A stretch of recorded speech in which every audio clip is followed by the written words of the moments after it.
Good evening. America is the land, the nation of plenty, the richest country in the history of the world. But we have real numbers tonight on the staggering increase in people barely getting by. In a new report today, the government says 44 million Americans now live in poverty. 4 million joined the list just last year. And that means 1 out of every 7 people we pass on the street could be struggling for basic needs like food. David Muir has been looking at what these numbers really mean. David. Diane, 1 in 7, it really is something. These new numbers offer a stunning portrait of just how many American families struggling to hold on to their place within the middle class have watched as that spot has now slipped from their reach. It is the largest number of Americans living in poverty since they began keeping track 50 years ago, an increase of 4 million in just 1 year. People who used to be solidly middle class, who are now looking over that cliff into the abyss. The government puts the poverty line at just under $22,000 a year for a family of 4. Today we learned that with the recession stealing jobs, the number of Americans without health insurance now has climbed to nearly 51 million, 4.4 million more in just a year. And today, the rescue mission in Los Angeles told us they're seeing it.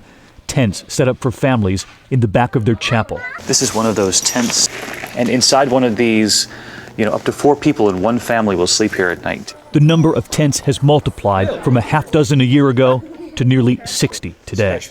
And something else in the report today, more than a third of those in poverty are children. We could not forget that video, the high schoolers in California, the faces behind this new report. We're like 4 months behind rent.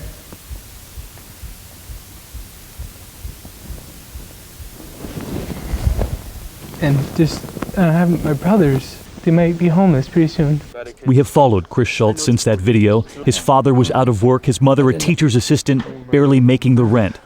And their refrigerator? It's pretty slim, right? Yeah, we usually have butter, but we don't have butter this time, so. I eat lunch at school, and I guess that's another reason why I like going to school, because, I get food at school and stuff, so. What can you do, right? Keeps you going. Yeah, keeps me going. And then pushing to my refrigerator, Now that's empty right there. There's nothing in the freezer. Nothing in the freezer at all, nothing. Today we learned his father is still looking for work. Chris is now in the Army, learning mechanical skills to bring home, and waiting his little brother. Is your big brother? Yeah. Do you love him? Yeah.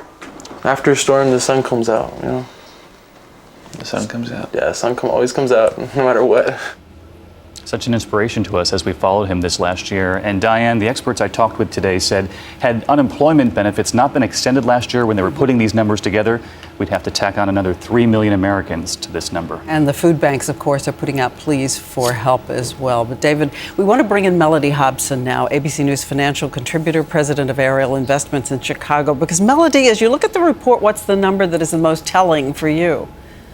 What is most shocking to me is that for an individual to be considered to be living in poverty, they make $10,830 or less in the course of a year. And yet there are so many people out there who are making minimum wage, $7.25 an hour, working a full work week, which is 2,000 hours a year, barely scraping by on the $14,500 that comes from that work every year, which means that people are worse off than even we may think. That's right. There's so many people who are not officially in that number. 9.6% unemployment, as David was saying, and we're looking at the optimum of 4.6%. How many jobs does that represent for a healthy economy?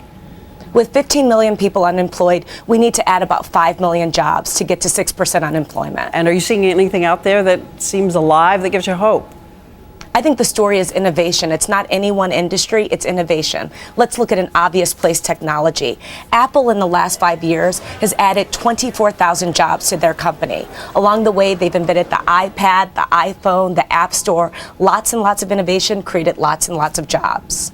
All right, Mellody, thank you so much. And again, your food banks are all asking for help. A lot we can do for each other in these times.